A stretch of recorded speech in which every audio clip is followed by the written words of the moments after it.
Obscure and forgotten anime and manga, as well as other media and video games every now and then. And this is the true and secret history of Shonen Action Manga. And so yeah, you can tell on there, I'm kind of playing a little joke on Dragon Ball Fist and North Star and Jojo. They will be in this panel, but they'll be at the end. Because the general idea is, if you were to ask someone, oh, you know, where do you think like Shonen Action, which could also be known as battle manga, in Japan it's called kakto or fighting manga. If you ask people like where this originates from, most people are understandably going to go with the stuff that they know as far back, which would be stuff like Fist and North Star, Dragon Ball, even Jojo to an extent. But the fact of the matter is, very little of what they did actually introduced elements.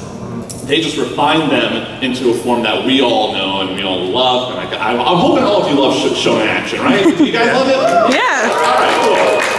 I'll make sure you guys are trolling. But the fact of the matter is, those debuted in the 80s, and there was already like about 30 years of history that led up to this. And we're gonna go through the history and see how we slowly evolved from simpler manga to the manga that we have nowadays with like One Piece, Naruto, My Hero Academia, etc., etc. We're gonna stop around the 80s though, because at this point it's gonna go on forever. So of course we have to start from what you could say is the beginning. Just gonna get out of the way. We got Astro Boy from Masato Tezuka. You know, came out back in the early 50s, ran until the late 60s. Now, of course, there were manga prior to this, the Dime Store manga era. Tezuka did a lot of those back in the day.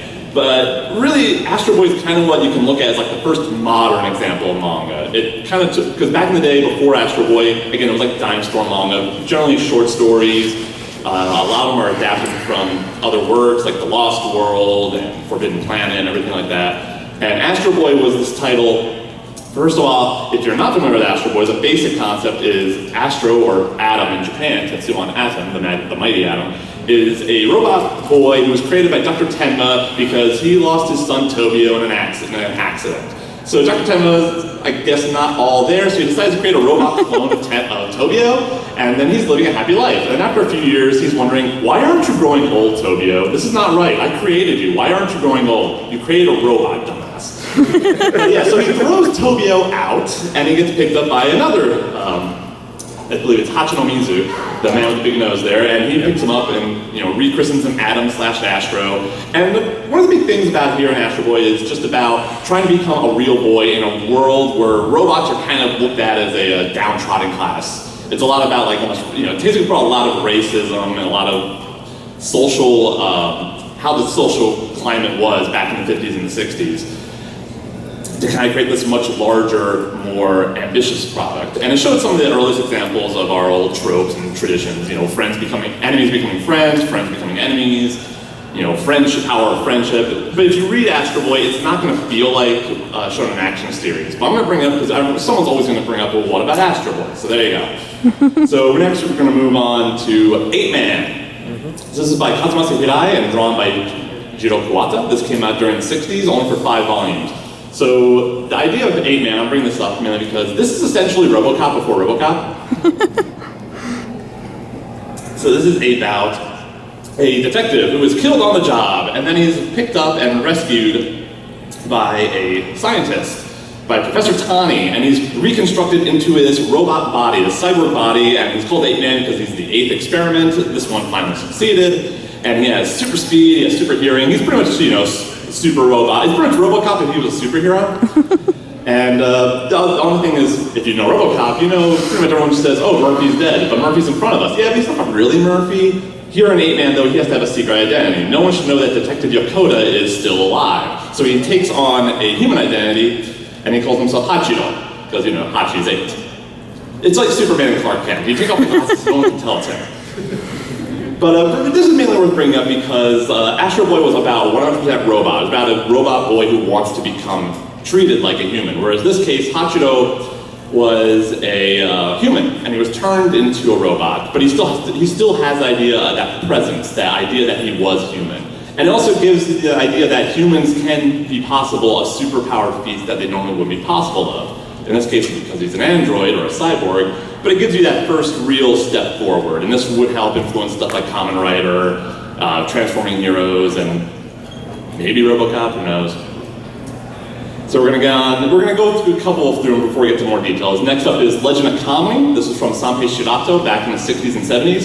He actually created a manga magazine, Monthly Comic Garo, just to serialize this, and Garo wound up becoming very well known for its underground scene. This was a manga magazine where pretty much, if it wasn't for kids, you would pretty much be able to do it in Garo, because Kamui in particular helped bring about what was called the Gekiga movement. This was Sanpei Shirato looking at manga and looking at it as like, well, this is kid stuff. I want to make comics for more adult audiences, and that's what Gekiga means. It means more like exciting comics.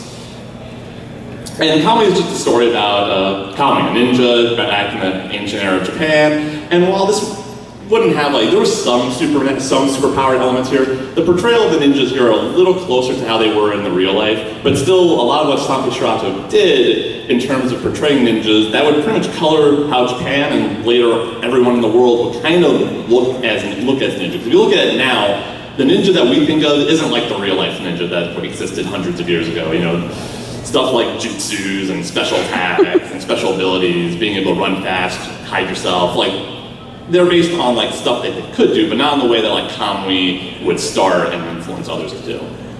And even though it's called the Gekiga movement, it was aimed at adults, a lot of what is done in manga now, especially with the dramatization, a lot of the romanticized elements, a lot of that started with the Gekiga movement. Essentially, it was the kids were probably getting interested in the Gekiga stuff, and then people doing manga, for little younger audiences were like, okay, let me implement elements of Gekiga. So here we go, now we're going to start focusing a little bit more. This is Star of the Giants, and one major thing about the history of Shonen Action is you cannot escape the sports genre. Sports manga is the major reason why we have Shonen Action nowadays. So this was done by Iki Kajiwara, written by him, we'll get to him again later, and drawn by Nobuto Kawasaki. This ran during the 60s and 70s. And this is pretty much about Huma Hoshi, a little boy. His father was a third baseman for the Giants during World War II, but an injury took him out. And now he and his sister are raised by his father alone. He's become bitter, and he's become not really happy. And we'll get to see how that plays into it a little bit. But pretty much the basic idea, this is all about Huma's rise from just being in Little League and being in elementary school to playing in his high school team. And then eventually he starts playing in the major leagues, and he becomes literally the star of the Giants, because his last name is Hoshi, of course. And so he winds up playing for the actual Yomiuri Giants. And so obviously you're gonna have things like time skips. It's not gonna cover literally every day of his life, so you have to jump from elementary school to high school to adult life. And when this was adapted into anime in 1968, this was actually the very first sports anime ever created. And the anime itself was also very influential in showing how to adapt adapt manga into anime, and to be able to, even if you're starting to catch up to the manga. There was one infamous episode where they were starting to catch up to manga, and they're like, okay, we can't catch up too much, so what's coming up next in the story? One of the pitchers is gonna throw a pitch. Okay, we'll do an entire episode about that pitch. And they literally did an entire episode where it's about the stance, the position, and everyone's commenting on the form. He throws the ball. They're commenting about how the ball's spinning. That influenced companies and other studios and made them realize, okay, we don't have to go at a breakneck pace. We can slow things down and add to the tension and add to the emotion. But anyway, like I was saying, Huma Hoshi's father, he's bitter, after World War II, he can't play anymore, so, he's not exactly a happy guy. So he's gonna start feeding his children. Oh, wow, lovely. And so this moment in general is not just well known for being an example of child abuse, but it's also well known for one trope you've probably seen in any anime or manga, and it goes like this. Flipping the tables was debuted by Star of the Giants. So anytime you see someone flipping a table, that is a reference to Huma's father flipping tables just to beat his son up. And of course, when they adapt that into the anime, they're going to keep that. And so this was to help introduce some element of drive for Huma. He wants to not only become a peaceful player like his father, but he's going to become a better one. He's going to show him up. He's going to show him, you know what, Dad? Screw you. You think this is going to make me tough? Instead, it's just going to make me want to be better than you. And Iki Kajiwara is kind of big on that. He likes trying to showcase this, maybe going a little too far at times, but this was the 60s, you know, manga was different. And yeah, so you saw before, we'll go back a little bit, you see he's wearing, there's a Hoshi, looks like he's around high school, so he's wearing the spring suit, and it's supposed to add tension so that, you know, it's always gonna try to keep him scrunched up, but it's gonna increase his muscle strength to try to just pitch and just do normal life while wearing the spring suit. So you think, okay, yeah, that's something you do when you're in you know, high school, when your muscles are more toned. No, he's doing it as a kid. he was dad's crazy. He's an abuser and he's crazy. But yeah, so this became kind of an iconic image for Star of the Giants. And you know, when you're doing the anime, you're not just making that just for the sake of promoting manga, you also gotta promote other products too. No, don't worry, come on Hoshi, you can do it, you do it. So anyway, we're gonna move on. And Star of the Giants again, actually to go back one more time, just for a quick mention, the table flipping is so iconic that sometimes I think here at Otakon and other cons, there have been arcade games where it's all about like you just flip a table and you get scored based on how far it goes. There was a literal Star of the Giants licensed version of that. So essentially you're playing as the abusive father. Ain't that a way to start your morning? Alright, we're gonna quickly go over Dororo. Quick question, who's seen the new Dororo? It's awesome, right? Yeah. So Jojo debuted way back in 1967 by Osamu Tezuka. We're just going to give this a quick little once over because it did introduce some other elements, some more action-oriented elements to Shonen Action. Of course, for those who don't know, this is the story of Hakimaru, who is a little boy, or a young baby actually, about to be born baby, belonging to a little vassal, pretty much a wannabe vassal during the Sengoku period.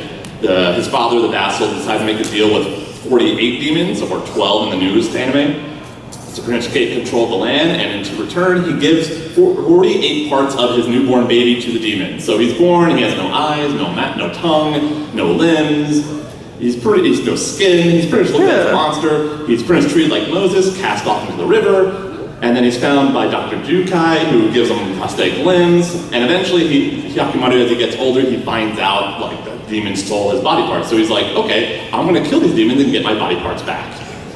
And Osamu Tezuka actually admitted that he only created Dororo because he was jealous of Shigeru Mizuki, who was getting success with Gegege no Kitaro. And Tezuka's a very competitive type, so he's like, no.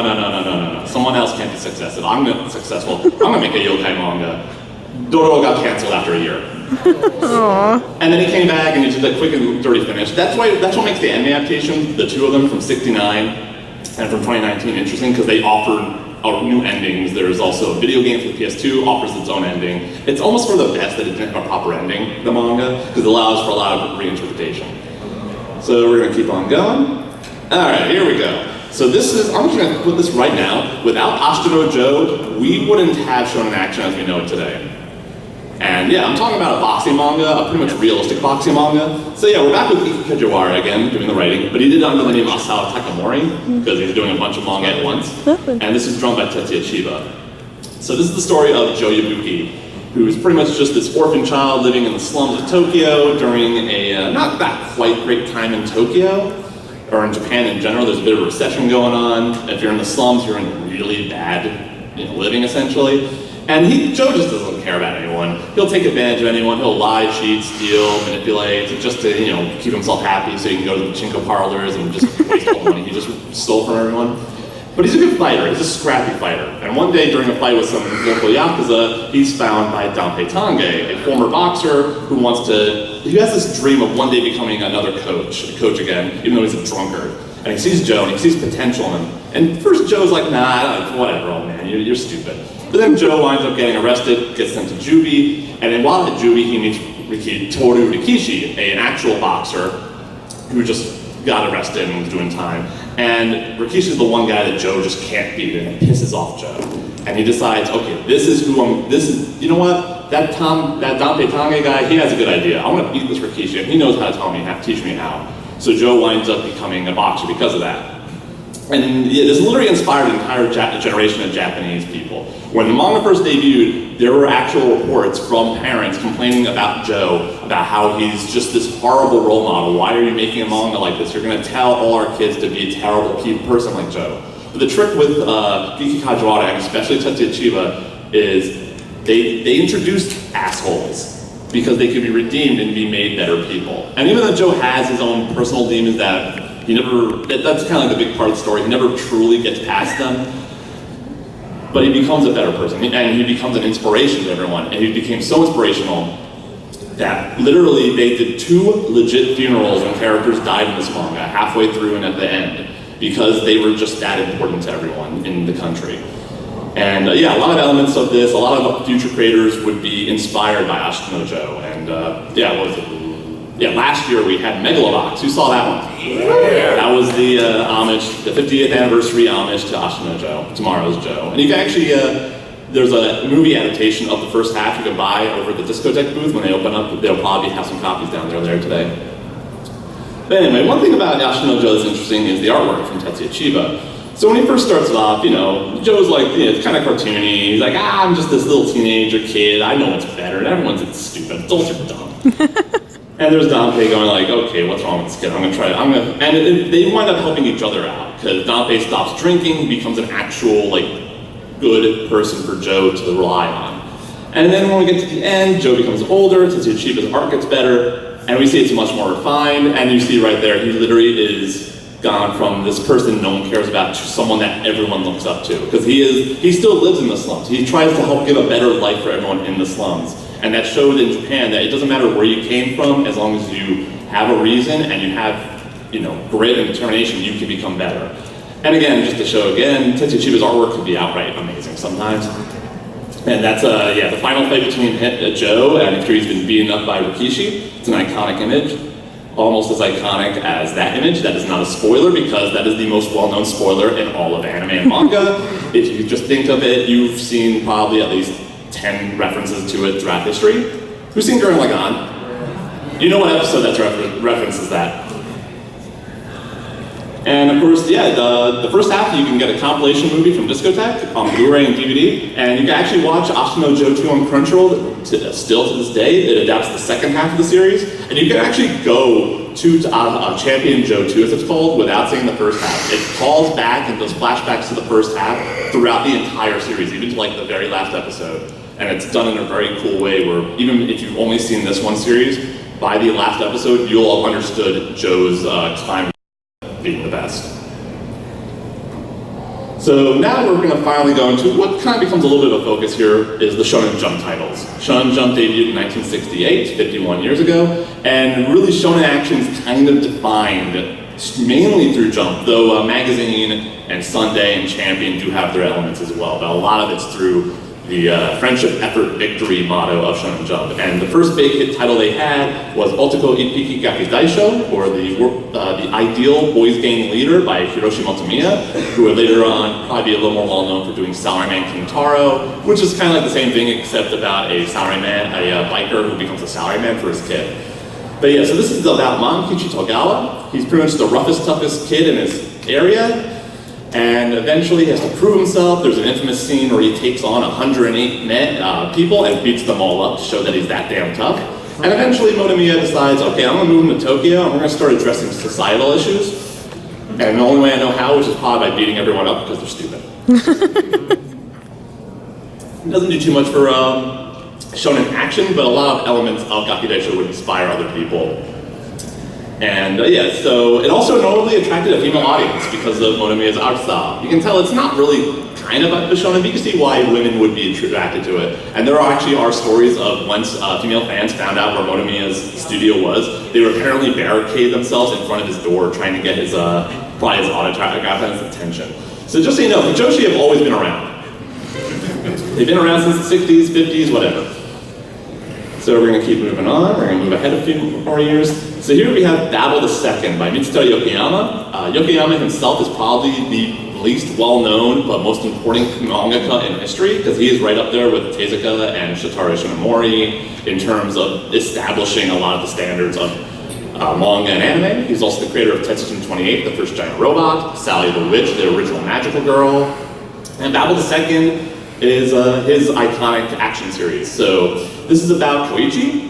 His last name differs based on whatever adaptation you have, so I'm just gonna call him Koichi. And he's just your normal school kid, you know, wearing his gakudan, going to school, and then one day he's informed that he is actually pretty much the inheritor of the legacy of Babel, who is the superpowered ESP warrior that was protecting the Earth, and he's the reason why the Tower of Babel from the Bible was created in the first place. It wasn't so they could actually get to the heavens, it's because they were just making it an homage to Babel because he's so badass.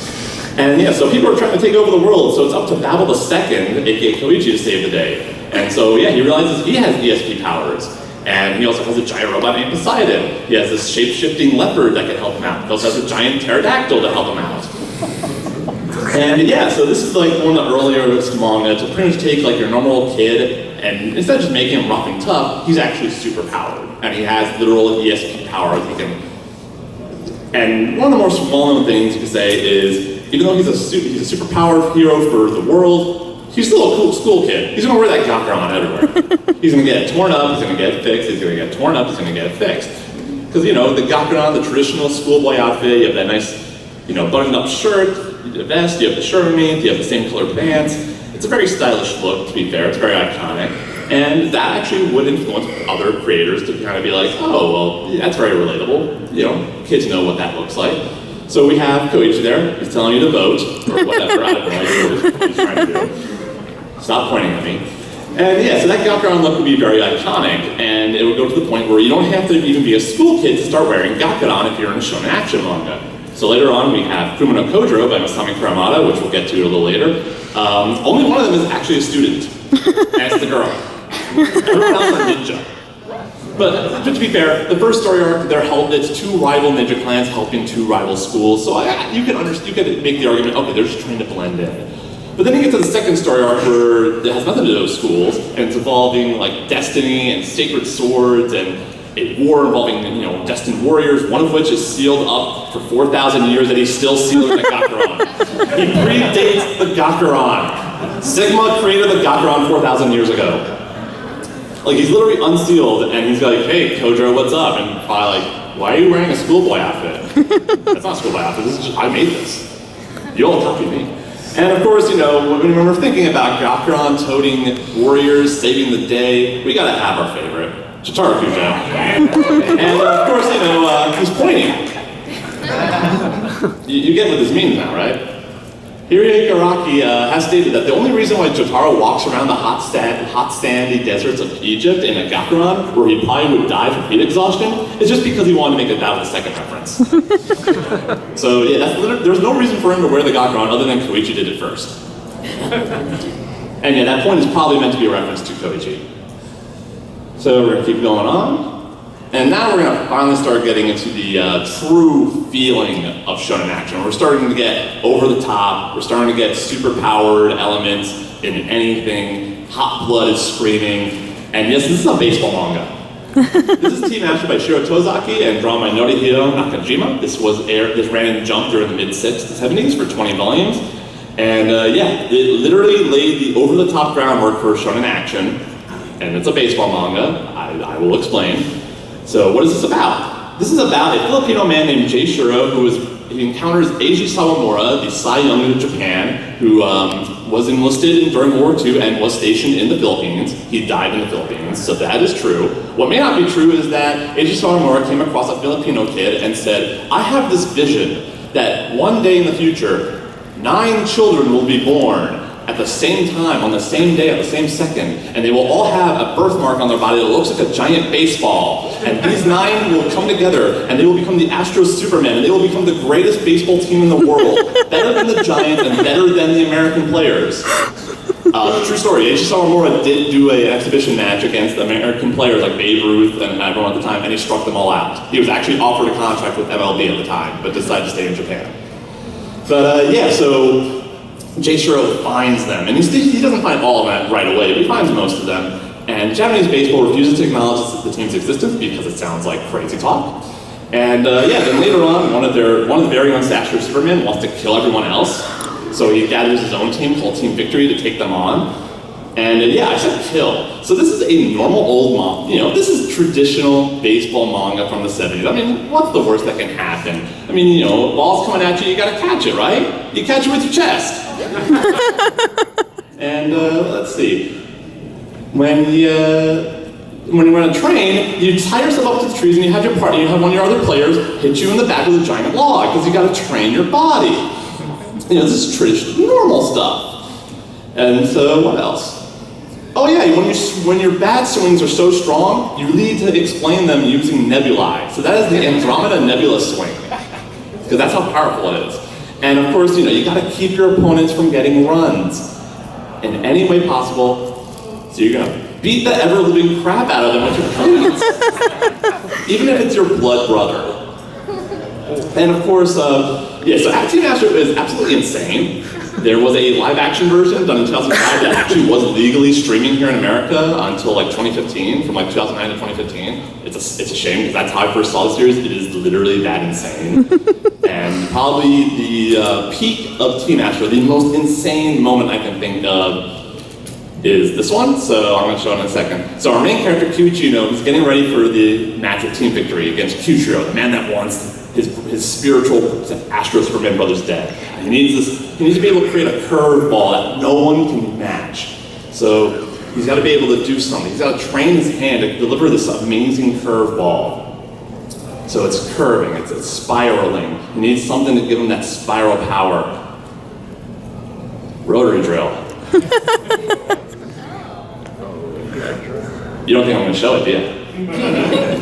You don't dare me. I dare you to do it. Do it! You want me to do it? Do it, coward! He grabs it!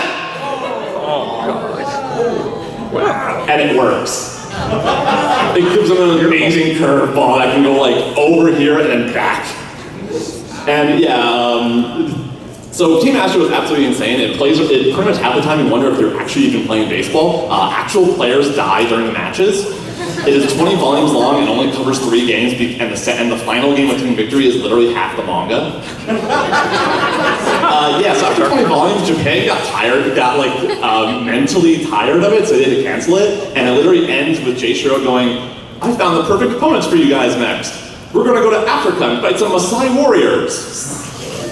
But yes, Team Astro literally lays the groundwork for this over-the-top style, and it would help influence one title in particular that we'll get to in a little bit.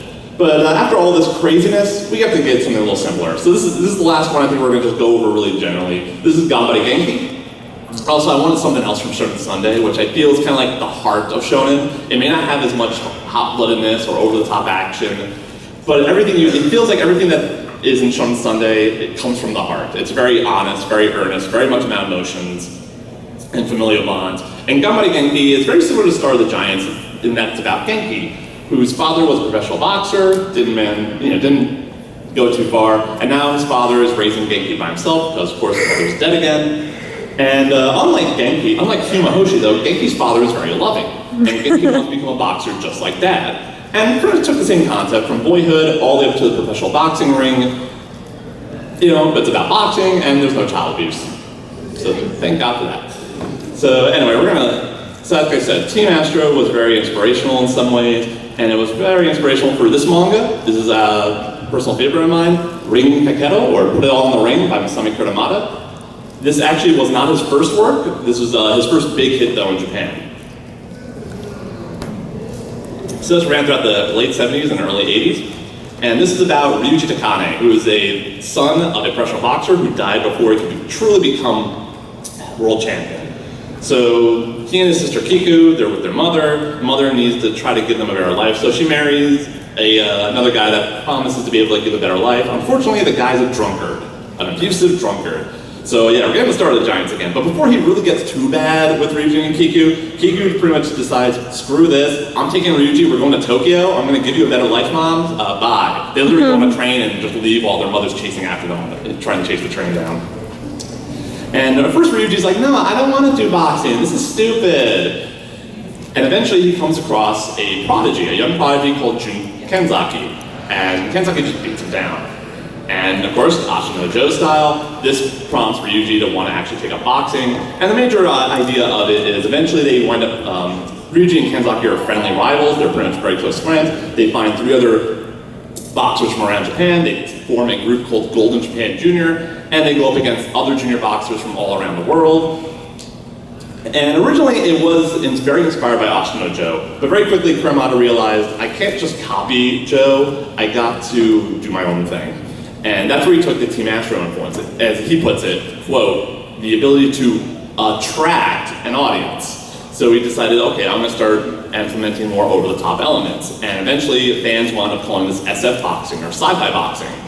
And yes, everyone gets like super blows, The actual, unlike Team Astro, jabs, straights, they're all stuff you can do in real life. It's just that you can't cut sandbags in two with your hook. You can't, break the sound barrier. And, like in one of the Super Bowls, I could make a punch, I could put a crater on that wall behind me.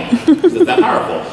Stuff like that. It broke physics. But that's kind of what made the fun of it. And when Shueisha actually reprinted it in 2014 to celebrate Kuroma's 40th anniversary, they literally advertised it as the Neketsu Kato Manga no Bible, or the Hot-Blooded Fighting Manga Bible.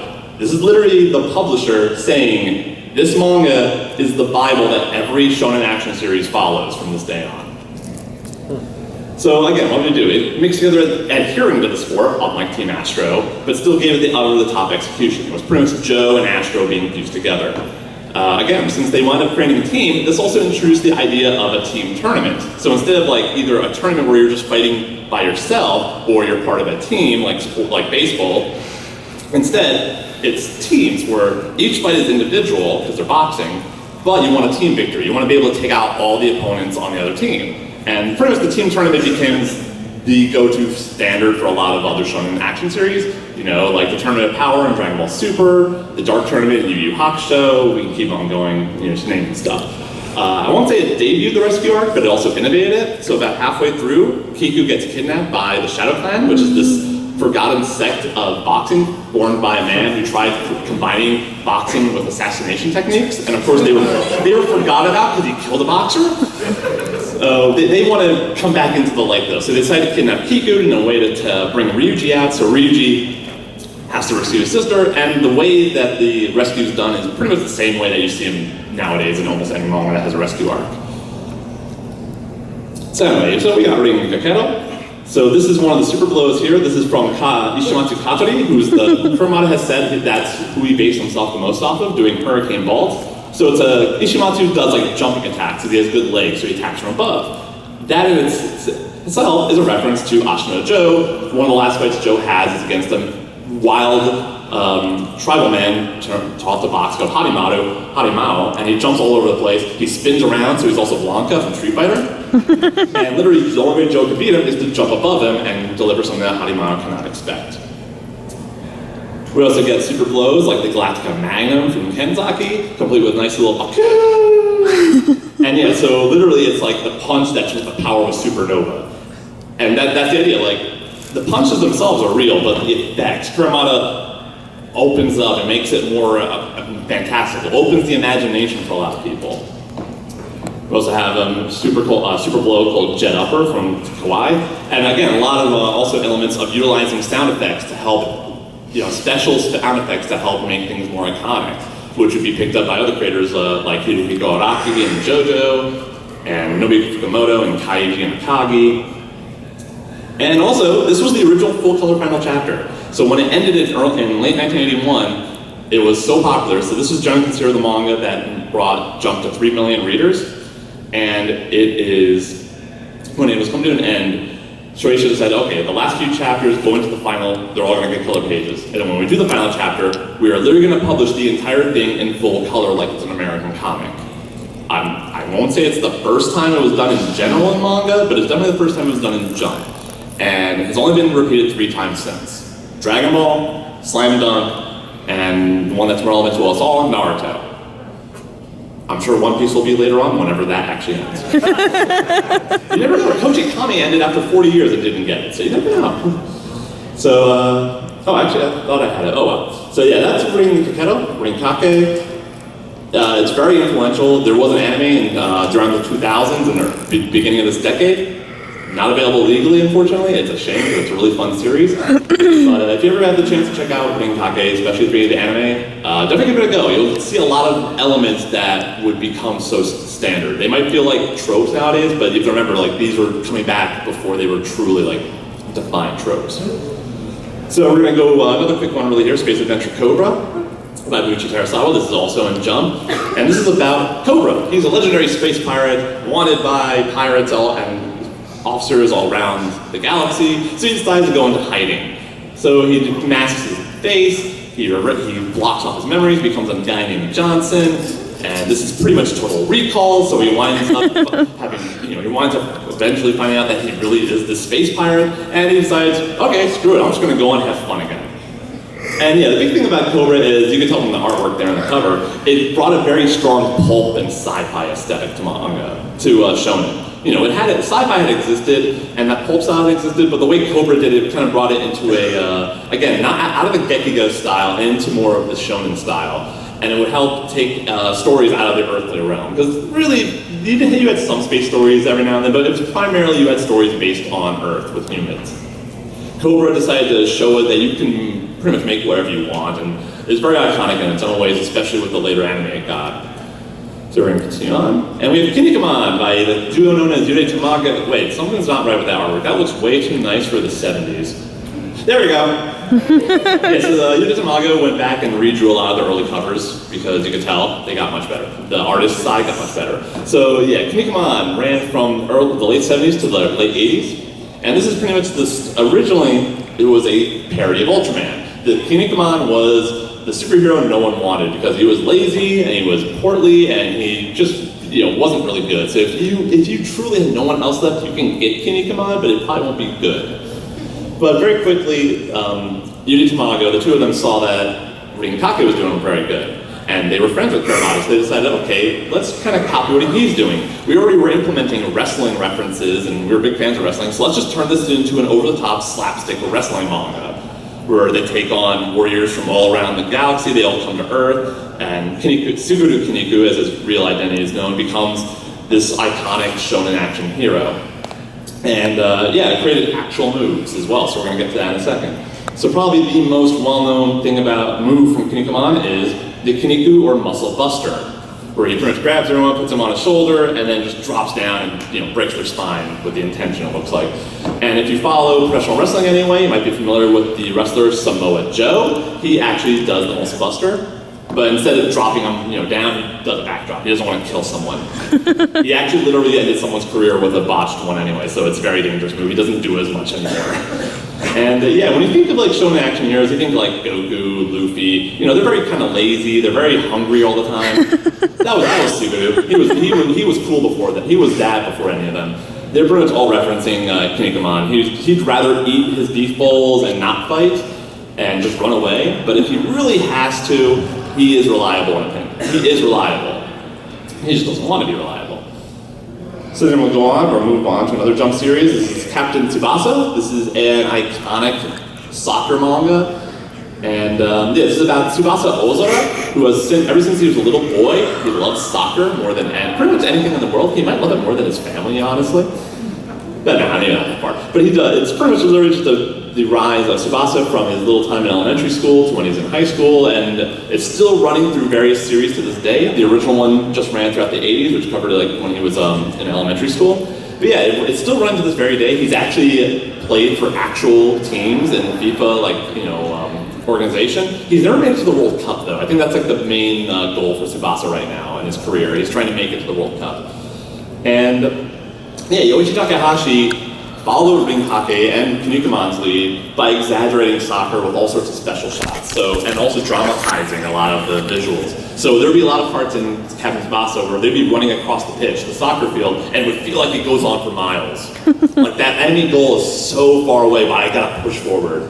And when you want to take a soccer ball, you can kick a soccer ball, shoot, but it's cooler when you have a name to it, and it does cool little curves. I know there's one part later on where rival wants to defeat Tsubasa, so he wants to kind of get a better shooting kick. So he trains himself by trying to kick a soccer ball through literal waves that are crashing on the beach. He wants to kick it through the wave, which is probably pretty much impossible, but in this manga he eventually does it. And of course, Captain Tsubasa was exported all over the world, influenced too many actual players who have played in the World Cup to date. Except in north of Mexico. I always want to say that, I like saying that, north of Mexico, because we don't like soccer apparently, except when it's the World Cup. And you know the newest anime of this did air on American television? On Primo TV. Yeah, who knows about Primo TV? Exactly. Yeah, Viz has the license, they haven't announced anything, but they did, it was dubbed and was aired on television. So yeah, so Captain Tsubasa is very much influenced by what came before it, and one of the moves that they had, that I found out recently, is the Skylab Hurricane, where one player jumps down on the ground, does a handstand, the other player jumps on his feet, shoots him up in the air because the ball is flying up in the air, he's got to kick it back. And yeah, so Skylab Hurricane, that is a double reference to Kiwichi Uno's Skylab Pitch from Team Astro, and of course the Hurricane Bolt from Ring Kake. It's just funny when you get like those direct references like that. So up next we have, I mentioned it before, we have Fuma no Kojiro by Masami Kuramada. So after Ring Kake ended, people were really excited. They were anticipating what his next big hit is going to be. And he debuted Fuma no Kojiro, which is a story about Kojiro. He's a young ninja in the Fuma clan who's been around since, at least the Sengoku era. And there's three main story arcs here. One is about his clan taking on the rival Yasha clan, which I mentioned earlier, where they're helping two rival schools. The second one is a sacred sword war, where he and his ninja brethren Ryoma get involved in this destined battle that happens every 4,000 years between the warriors of Chaos and Cosmo, and they all wield like these super-powered swords to do battle. And the third story arc is about a rebellion happening within the Fuma clan, and they have to try to quell that. In fact, it's actually coming back next month. Kuramada is bringing back a little short series. It looks to be a prequel to help explain some of the ninja in the Fuma clan. They have to recover a book that holds like the secrets of the Fuma clan. And yeah, so this was interesting in that even though it's technically about ninjas, there's not a lot of ninjaing, and especially for like half the manga, which is literally like the second story arc. Instead, the Sacred Sword War is all about fighting God-ordained, preordained destiny, and pretty much like if you're fighting a battle in which there is supposed to be a known ending to it, can you truly fight destiny? Are you able to fight what the gods have determined for you? And that's a big thing about Kuramada in general, but it's one of the earliest times in like Shonen Action that you're really getting this feel of like, I am truly in control of my destiny. I don't care what the gods say. I can literally fight back against it. And we have a lot more fantastical attacks. When the ninjas themselves, they have more fantastical attacks. One of them can create fog and clones. Kojiro can summon like massive winds. Ryoma is also a psychic soldier who can seal someone inside a mirror and then he shatters it. It's actually really cool. But yeah, so then the sacred swords themselves are also capable of doing all sorts of things. One controls fire, one can create cross-shaped chasms to make its opponent fall in before closing in on them. Another controls lightning. Just really cool. It's actually, it's a bit of a mixed manga overall because mainly when it's more about the ninja, it's kind of okay. When it's about the Sacred Sword War, it's actually one of my favorite story arcs from Kuramada in general, because it really showcases his love of fighting destiny and claiming your own future. And this was adapted into a series of OVAs after Saint Seiya's popularity, which we'll get to in a little bit. And now we're finally getting into the obvious stuff. Fist of the North Star. So, who hasn't heard of Fist of the North Star? Oh, thank God. I'm still going to explain it anyway. So this is the year 1990X. The apocalypse has happened. It is pretty much Mad Max all over again. And yeah, Kenshiro is the successor of the Hokuto Shinken assassination art style, and he is just going around the world to protect the weak and downtrodden from anyone that wants to abuse their power in this post-apocalyptic world, including his own his own adopted brother Rao. And he also goes to different areas, and that's pretty much basically it. He just goes around being a badass. And this is what's generally deemed to have started in what's called the Golden Age of Jump. So the Golden Age of Jump ran from 83 to 96, pretty much the start of Fist of the North Star and the end of Slam Dunk, where they wound up having like over 5 or 6 million readers. Nowadays, they don't even have, I think they're less than 3 million, but a lot of that's because of digital. The digital distribution has changed a lot of shonen manga, how manga in general is read nowadays. But yeah, pretty much, the Fist of the North Star is generally what's attributed as defining that shonen action style. It's what, even though Fuma no Kojiro kind of already took it out of the sports genre first, Fist of the North Star really did a lot with it in terms of not even trying to define it in general. This is just an action series where you're just beating people up. And it's a really fun series, a lot of heart, a lot of emotion too. It's much more than just muscular men punching each other a lot of times, if you aren't familiar with it as much. Definitely give it a watch. It's on Crunchyroll. You can also buy it from Discotek on standard definition Blu-ray. It's a fun series. And of course, one of those well-known things about Fist the North Star is the Hokuto Yakudatsuken, or the Hokuto 100 Crack Fist, Kenshiro's signature move where he literally punches someone 100 times, says that they're dead, they go, what? And then they blow up. It never gets old. But the fun thing is that it's such an iconic image, you think, oh, this obviously is the first time someone's ever done that.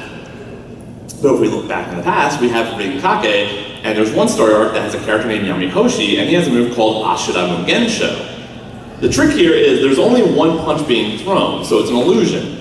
But it is interesting that back in just a few years before 100 Cracked Fist, we had the Mugensho illustrating a similar element. Again, the idea of like you're being influenced by the past.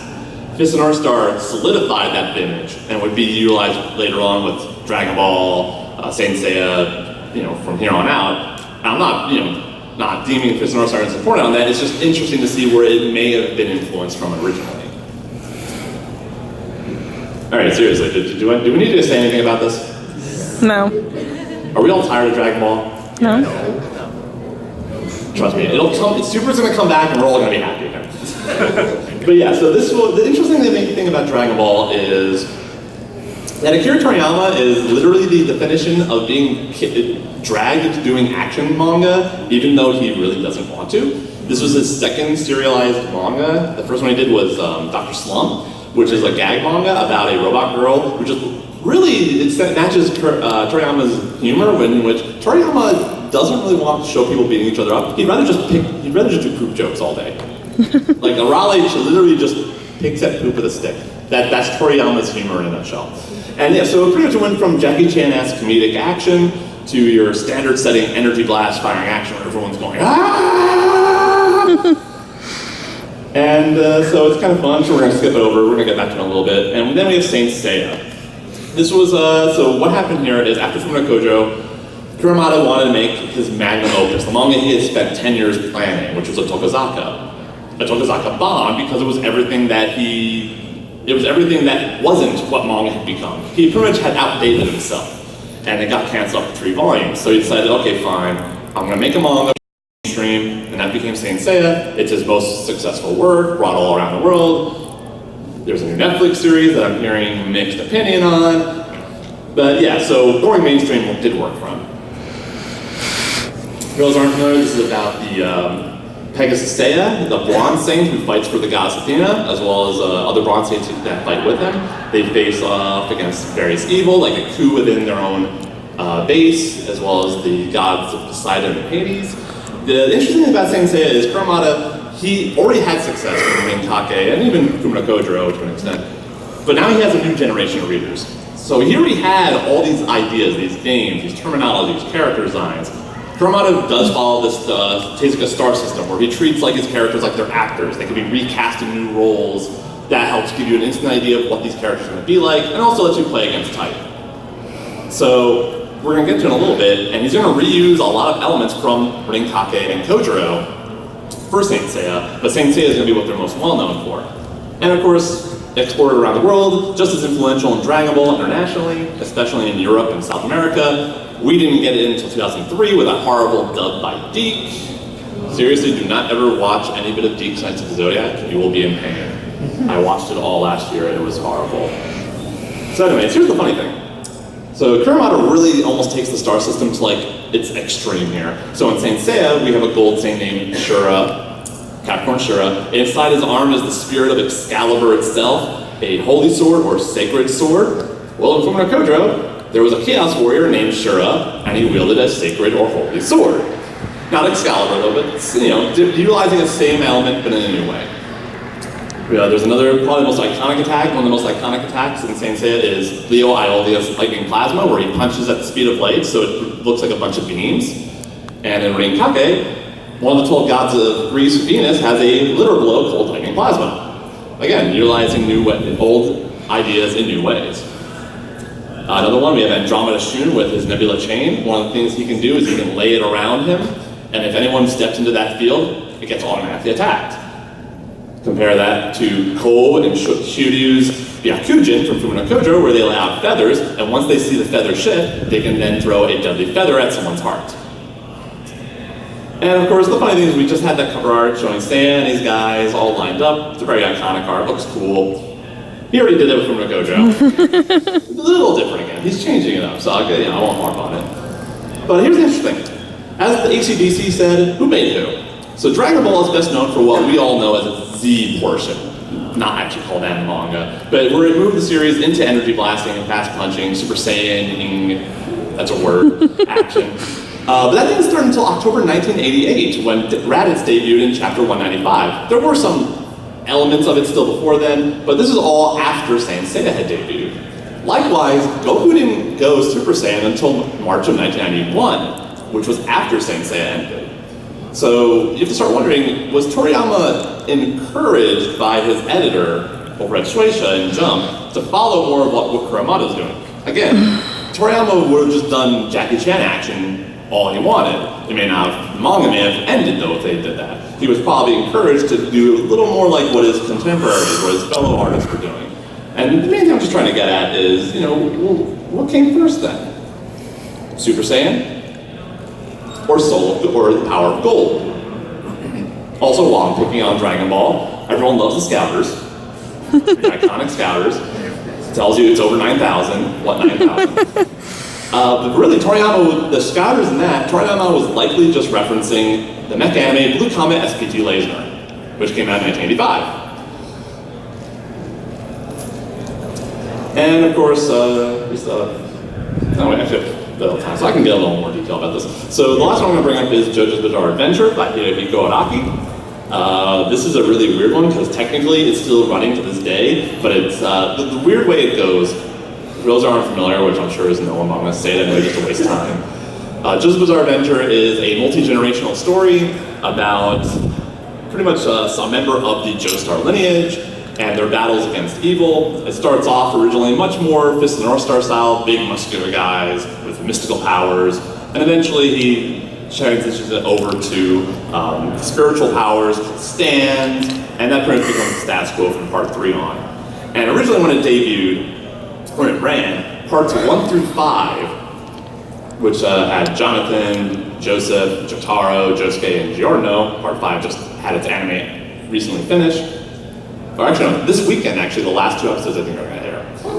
And so originally, that was done as one giant, 63-volume manga in Japan. And that ended around 99. And then Shueisha was like, look, we still want to keep you going, but we kind of got to bring new readers in, so can you kind of do a reboot? And Hidehiko Araki's like, okay, sure. Stone Ocean gets its own numbering, technically. And it's pretty much just a sequel. He just reintroduces some concepts, but pretty much like, screw you, I'm still just going to do the story I want to tell. And so that's about Jolene, who's trying to escape prison and save her father, Jotaro. And then eventually he moves on to alternate universe stories with Steel Ball Run, which is pretty much Cannonball Run during the Wild West.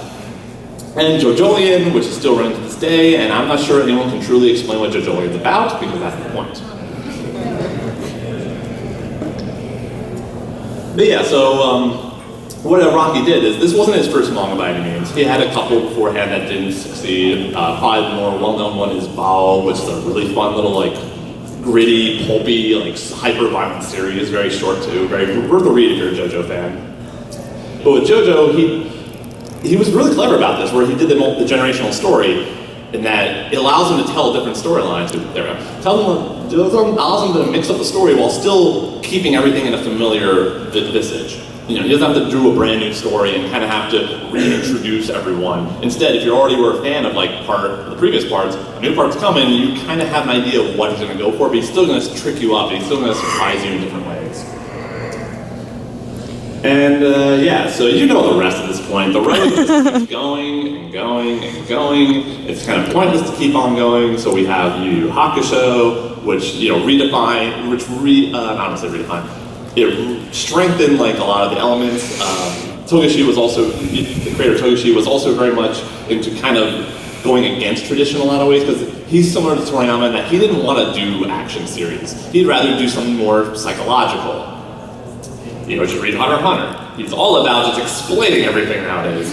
You have Ushio and Tora, which was in Shonen Sunday. That was kind of like Dororo's lead, where it took the yokai manga, but made it much more about much more heavy in action. And also, instead of like the group of 5, which Kuramada kind of codified, it was more about just like Ushio and Tora, just the two of them working together to save the day from evil.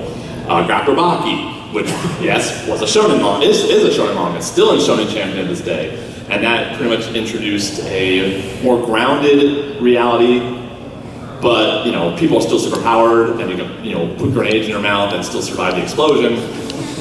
Ninku, which is interesting, that is a ninja manga by Koji Kitayama during the mid-90s. That is actually one of the big influences for the creation of Naruto. Masashi Kishimoto actually admitted that part of the reason why he created the original one-shot was because he wanted more Ninku anime, and he just decided, screw it, I'm just gonna make my own ninja story. Where that goes from there. BX was a later manga by Kuramada after he left Jump, where he kind of, in my opinion, kind of deconstructed a lot of the elements of what he had done. He switched it around in that it's not just about bullishly going forward, you have to have an idea, you can't just willingly risk your life for what's good, you have to survive, you have to live on beyond that to see what you have done. Rurouni Kenshin, you can argue all you want about the creator. To this day, I understand why. It still is iconic in its own way. Inuyasha, I didn't really bring up Rumiko Takahashi. She's not known for action, so Inuyasha was her attempt at bringing her traditional romantic and relationship style storytelling to a more action-oriented series. Hoshinengi is also well known. I hear don't watch the new anime because it apparently just rushes through a lot of stuff, but Hoshinengi was very much on implementing a main character who was very much a literal general. Like, he was very much about strategy. He planned out his attacks. He planned out where everyone's going to go like a chess piece, because it's an actual war they're fighting. Thank you.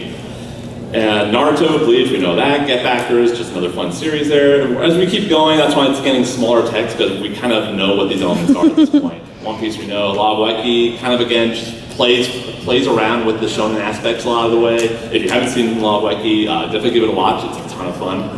Hunter x Hunter, where Togashi comes back and really tries explaining as much as he can about power systems. It's kind of like he decides, okay, if we're going to do a power system, it's got to make sense.